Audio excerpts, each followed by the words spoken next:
Hi, this is Welcome to Self, caring for the human in the therapist's chair, and I'm your host, Dr Hayley D. Quinn, fellow human, clinical psychologist, supervisor and trainer.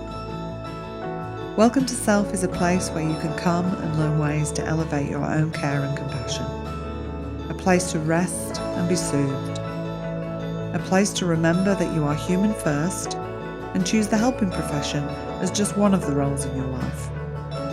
My aim is that this is a place of soothing, comfort, nourishment and nurture. A place where you can also welcome yourself.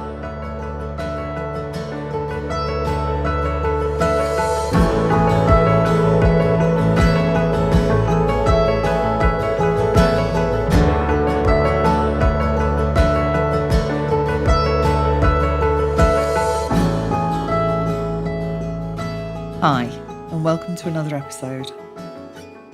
I'd like to take a moment of gratitude for Emma, who sent me feedback on the podcast. She said, I just wanted to say that I finally managed to listen to the first 2 episodes of your new podcast. They were fantastic. I particularly found your bravery in sharing some of your own story hugely helpful and normalising. Emma, thank you for taking the time to send feedback, and I'm so pleased you're finding it helpful. I'm excited to introduce my next guest, Dr Angelo Contarino. Angelo is a clinical psychologist and supervisor based in Brisbane, Australia. He has over 28 years' experience working with adults, children, couples and families, and has worked in numerous public and private sector environments, including hospital facilities, adult mental health services, child and youth mental health services, crisis response teams, school settings, the disability employment sector, and in private practice. Angelo is the owner of a group private practice in Burpengary, north of Brisbane. He was also the Clinical College Chair for the APS Queensland branch and is the current Secretary for the APS Queensland branch, as well as the current Clinical College Conference Chair and the lead of the APS Online Peer Supervision Group. Angelo manages all these roles whilst also navigating life with a long-term chronic illness, and throughout all of this remains a kind, compassionate and thoughtful human being. I first met Angelo when he joined my Welcome to Self group back at the start in April 2020, and it is my pleasure to introduce my friend and colleague to the podcast.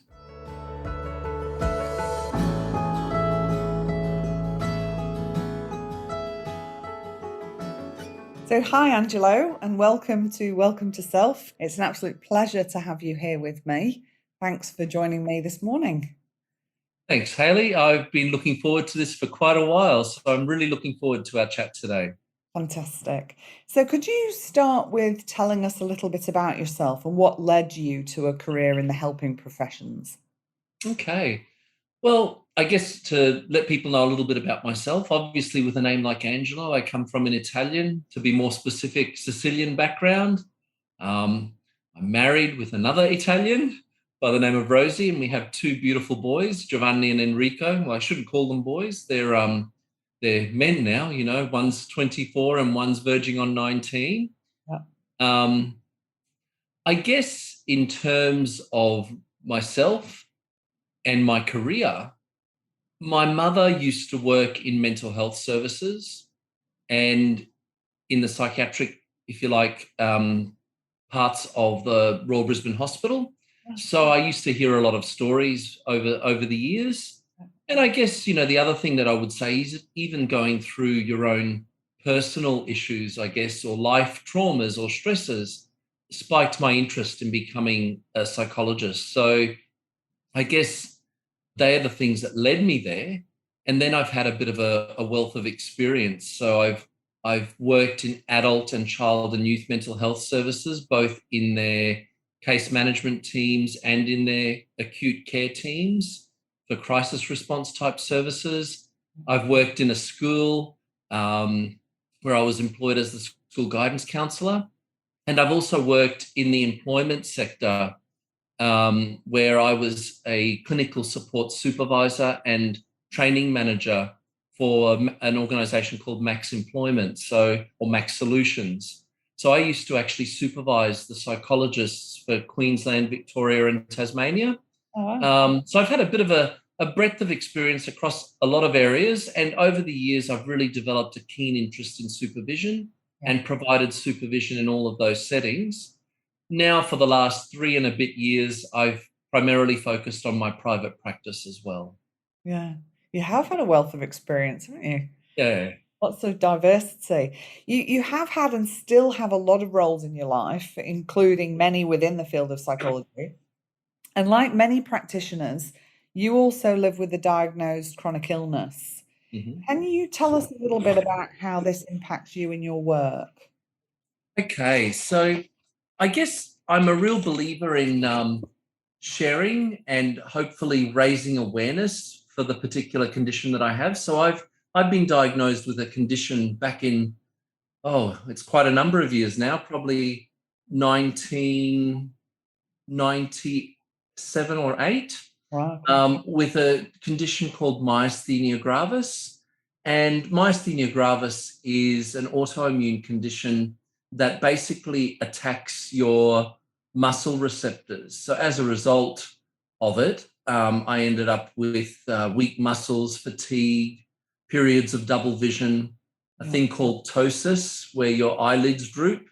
Uh-huh. And then I guess you also develop if you like, the emotional side of things that Yeah. goes with that. So, as well as the treatment with things like prednisone, which are immune suppressants, they produce emotional repercussions such as fear, anxiety, some sadness, and irritability. Yeah. Um, so, so yeah, that's the condition. It's quite rare. I think it's 1 in every 3 to 400,000 people. Yeah. And as a result of having an autoimmune condition, you're more likely and more at risk to develop other autoimmune conditions. So I've got a number of other comorbid conditions, including diabetes. So yeah, it has a real impact on you. I guess the thing, it also required major surgery a while ago. So I've had my thymus gland removed, which is like having open heart. Right. Right. So basically, all of these, I guess, conditions and the symptoms that go with it result in pain as well. So you do experience a lot of, really the biggest issue for me these days, because I've had periods where I've been considered to be in remission. Yeah. I really these days experience more so than not pain and fatigue. Yeah. So basically, the things that I need to do to manage that is to make sure I make time for significant rest, Uh-huh. use the medications that I'm required to use. And I guess I practice a lot of what I've learned in psychology. Yeah. Not only do I impart those strategies to my clients, but I use them for myself. So things like mindfulness, meditation, breathing, relaxation strategies are part of my life. Yeah. And like I guess one of the things I have had to do over the years, and it has had an impact in other areas, is reduce my working hours. So my private practice, I work at 3 days a week rather than 5 days a week, because if I worked 5 days a week, I'd probably flare up the condition more. Yeah. Given my other roles, it's sometimes difficult because I am filling the other 2 days, but I fill them with something different. Yeah. Yeah. Yeah. So being really mindful around what you're doing and how you're doing it. I think Mhm. a lot of people who live with chronic illness, including myself, the pain and fatigue can be a big one. Mm, And also having to kind of manage your workload around your health. mm, You talked about sort of sadness and irritability kind of showing up before, and I think also, the grief mm, of acknowledging that life is not as you might like it to be if you mhm. didn't have that particular illness. Yeah, Um, absolutely. yeah, I think is an important one, isn't it? Mm, So, I mean, this can really impact, can't it? I mean, this can really have an impact on your work. If you have a flare up, yeah. it's not easy as a therapist to go to work when you've got a flare up. No, so the flare-ups occur. So I live pretty much with a constant level of pain, but I manage that most days. But when a flare-up occurs, the pain can be so bad that it's really difficult to get out of bed, and I have to be I guess, kind and compassionate enough to myself to be able to say, I need a day off today. Yeah. And, I might have to cancel bookings or all sorts of things. Yeah. Yeah, which can be tricky. I know a lot of people I speak to, sort of supervisees I'll talk to, is when it comes to doing things like that for ourselves, that's when the tricky mind can sometimes get a bit brutal even. Absolutely. Yeah. Yeah. So you talked about a few things, mindfulness and rest and things like that. So what have been the things you found most helpful when navigating how to live and work with chronic illness, whether that's cognitive, emotional, Mhm. social, physical? Yeah. That's a really good question, Hayley. I guess for me, it's a combination of things that I try and do. And by no means would I suggest I'm perfect at this. We're all human, and sometimes we do better than others. Yeah, But I really, you and I have had many conversations around this. You know, we can know what to do. It doesn't mean we always do it, does no, it? that's exactly right. And like you said, our tricky mind jumps in sometimes, and the self criticism goes right along with that. Yeah, So it is difficult at times. But the things I try to implement are a balanced routine. yeah, Making sure that I'm having a combined day. It's not just work. It's not just one thing or the other. yeah, Um, the self care and self compassion is really important. And a level of acceptance cognitively, being able to just accept and say to myself, it's okay. There's really not much you can do about the fact that you've had a flare up, for example, today. This is what you need to move forward. yeah, Um, but I guess there are a number of other things I try and do as well. I'd really try and maintain a positive attitude and hope for the future. yeah, Um, really finding that I don't want to be reactive. So I make every effort to sort of remain calm and not allow my, if you like, threat system to be triggered. But yeah, again, we're human, and that doesn't always work. But I also then try and engage socially, accepting help from others. yeah, And, like we've already mentioned, adjusting my work hours. yeah, And in my balance, I guess the biggest thing is also maintaining my hobbies, the things that bring me joy. yeah, So I love living on our 2 acres. I know I can't always do the jobs I want to do at any particular point in time, depending on heat, humidity, and pain. But at other times, I really love being out on the property and feeding animals and doing the things that we do here, yeah. loving this environment. Oh, you live in such a beautiful spot. I had the privilege to come and, you know, have a look at your place and the beautiful animals and birds that you've got Mhm. there. So I can imagine the joy that brings you, but also the struggle that you face because there is a lot of work and there's times when you can't manage all that. Absolutely. We were Yeah, talking about that earlier, weren't we? That I love what I do here and I love the environment and the life we have. But there are times where the work, for example, maintaining weeds on a larger property, yeah, can seem insurmountable. It's like, where do I start? yeah. Yeah. And that's outside of your work, you know, your Hmm. paid work that you're doing as well. So Yeah. how has developing a compassionate mind helped you manage this? Well, I guess what it does, it assists me with being patient with myself, probably one of the biggest factors. Yeah, And it really assists with picking myself up when the tricky mind or the threat system kicks in. yeah, So I don't stay, I guess, in that wallowing moment as long as I might have in the past. Yeah. yeah, yeah. So where did you first kind of learn about that, the benefits of developing a compassionate mind? Do you remember? That's a good question too. I guess I've been aware of it for a number of years, Yeah, and I've heard from it or about it from a number of quarters over the years. So part of your studies, I guess, plays a part. Um, but I guess I've engaged in a number of activities. So I've had discussions and conversations with colleagues. Um, so I know of a couple of colleagues at the University of Queensland that are not only colleagues but friends of mine. So engaged in conversation, and they're very well into the compassion focused therapy. being part of the weekly, Welcome to Self group that they're involved in, really has been helpful. But to pinpoint an exact time where I learned it, or I heard about it, it's really difficult, because I guess part of that's also been part of my nature. I Yeah. think throughout my life, I've always had a compassionate streak, and particularly a compassion towards others. And that, I think, has been imparted to me, or from family. My grandmother was a very compassionate person. My mother's a very compassionate person. Yeah. So knowing about compassion has been something that I've heard about and known about and practiced to apply throughout my entire life. What I've had to learn is how to apply that compassion to myself. Yes, it's been an ongoing process Yeah.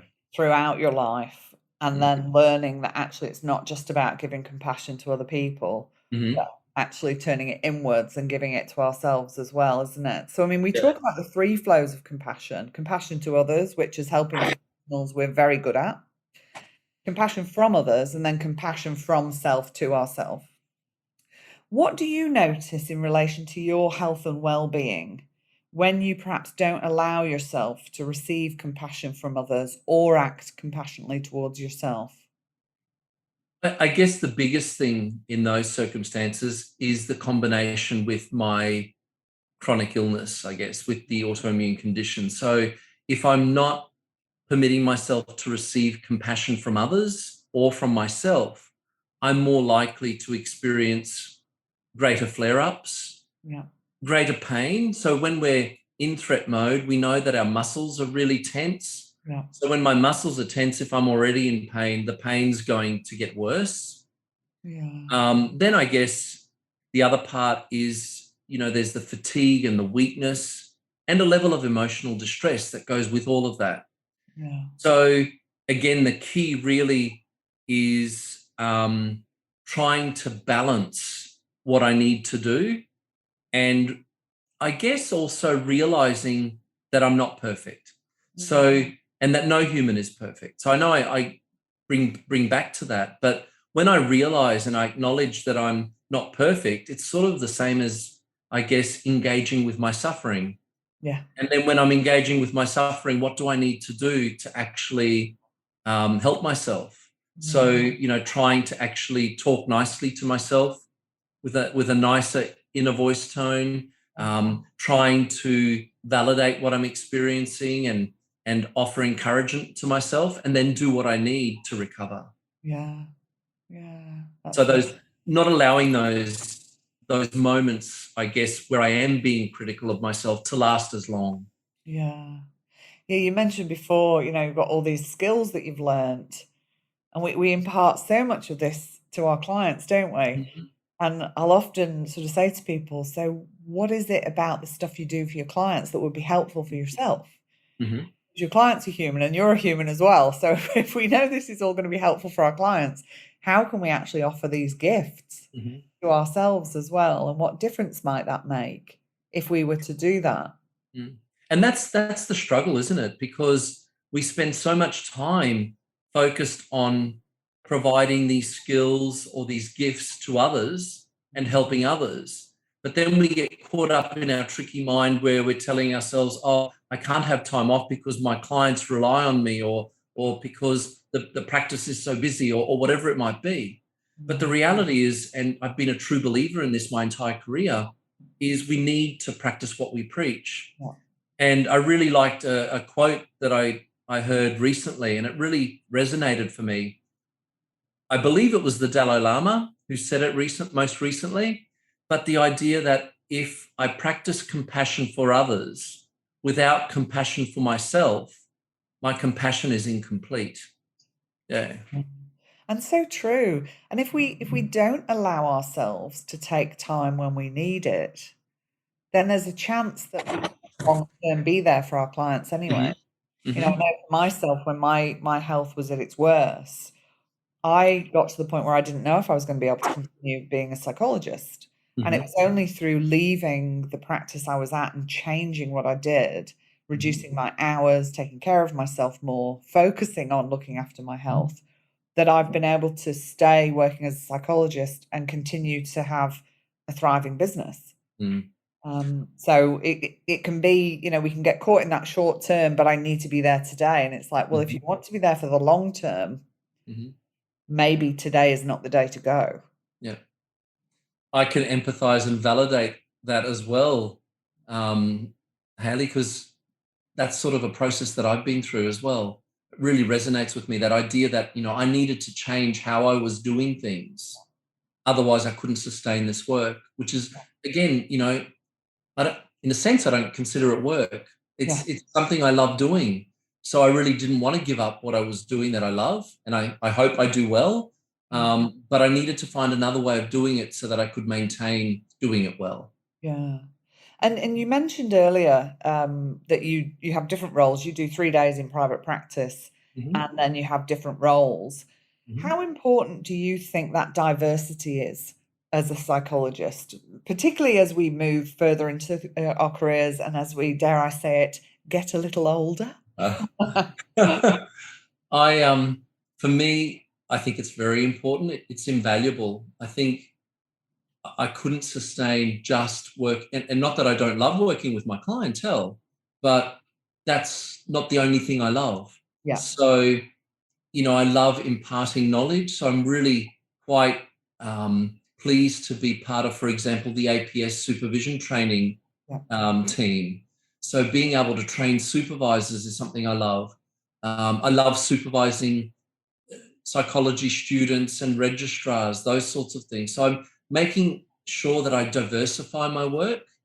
And the other keen interest, obviously, is my involvement with the clinical college, which allows me to be part of developing our upcoming conference, allows me to be part of the new program we've got running of online peer supervision groups for those that can't meet face-to-face. So, or for those that are interested in a particular topic. So it gives me a breadth of things that I can be involved in that provide interest and growth. And I guess the other thing is that the involvement in these things allows my learning to continue, which means I'm then of better value to my clients as well. Yeah, absolutely.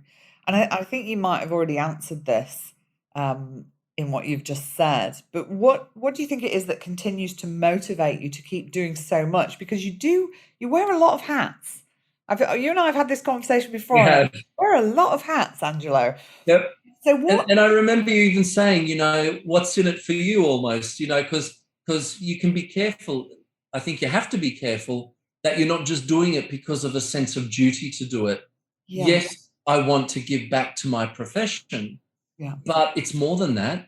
Yeah. It's something I love. So it's, there's a passion for it. So I need to fit it in a way that works for me. Right. But how do I do that? I guess for me, it's doing what I love. It's setting goals to achieve what I need to do. And it's also knowing that I can still be useful to myself and to others. Yeah. Yeah. So despite your illness, that's the sort of stuff that motivates you to keep doing so much. Yeah. Despite the illness, I'm not prepared to let the illness win. Yeah. And I guess the reality is that it's not an illness that I guess everybody recovers from. Yeah. So, I see myself, again, I'm not downplaying my suffering, but I see myself as one of the fortunate ones. There are people with myasthenia gravis in different ways that they experience it, and different complexities that end up in wheelchairs. Or I've known of people who've died because of the condition, because of what they call myasthenic crisis, where you stop breathing. Yeah. So there are a number of things that can happen.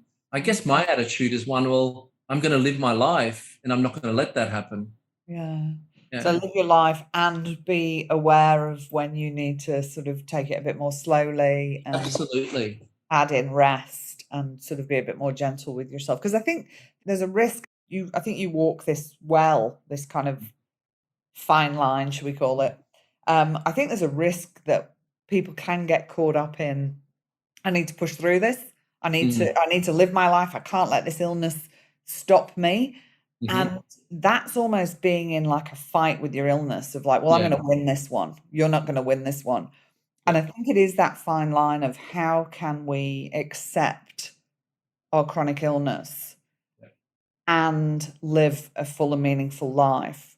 And Mhm. some of that means that you have to take time off, you Mhm. need to slow down, you have to say no to some of the things you might like to do because you've already got a lot on your plate.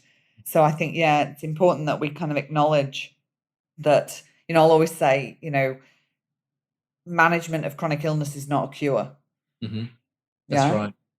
I'm glad you've qualified that, because it's not that I'm fighting the illness in as such, where I'm saying I'm going to push through it. If Hmm. I did that, I think I would actually exacerbate the condition. I'd make myself feel worse. Yeah. But when I say I'm not going to let the illness win, it's walking that fine line. It's walking that tightrope and knowing, okay, today I can do this. On other days, I can do more. On other days, I can do less. But it's making sure that I still do and don't just give up hope. I think you walk that well, And I walk it well, but again, I don't think, by all means, I don't think I'm perfect. And there are times where I think I have pushed through, in the Yeah. past in particular, and it was to my own detriment. So I still have to be mindful of that. Yeah, same. I can relate to that. Yeah. Think, no, I'm good. And I think that can be getting that boom and bust cycle, which isn't helpful at all. It's better to kind of pace yourself well, and Hmm. then you can keep going. But we do. I mean, we can be enthusiastic, passionate humans who want to Hmm. do all the things, and then we go boom and bust. Yeah. So like you say, acknowledging that we're not perfect, we're human beings, that even though we might have all the knowledge and skills and know Hmm. what would be helpful, we still do what we want to do at times. Absolutely. And you're right, because I still have, maybe we've got all the training in the world, but we are still human. If you start doing the thing of comparing yourself to others at times, that can be a problem. And I know I've done it. I'll be at home in pain and laying down and thinking, what I'd really like to do is go to the beach. And I see people with their photos at the beach or whatever and thinking, so you can get caught up in that as well. Absolutely. But yeah, I guess I see it as, okay, well, on that day I might feel a little down, but Yeah. that doesn't mean I can't go to the beach another time. Yeah. Yeah. And how can we take care of ourselves on those days where that is difficult? And I think this is where bringing compassion certainly been a life changer for me. I've said this many times, and I don't say that lightly, but it literally has been a life changer for me. I Hmm. think when we can bring compassion to all parts of ourselves, Hmm. those days when living with chronic illness is harder than other days, Hmm. I think the compassion piece makes it that little bit easier.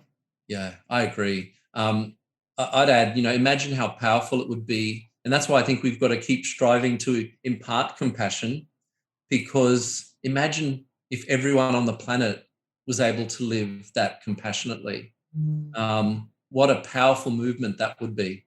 yeah, Yeah. absolutely. So, and I know this is always a hard one to answer, but if you had a piece of advice for our listeners, what would that piece of advice be? Okay. So if we go to the old adage, people talk about your employer's likely to replace you in a second if you weren't there. So my piece of advice would be, make more time for self-care and self-compassion.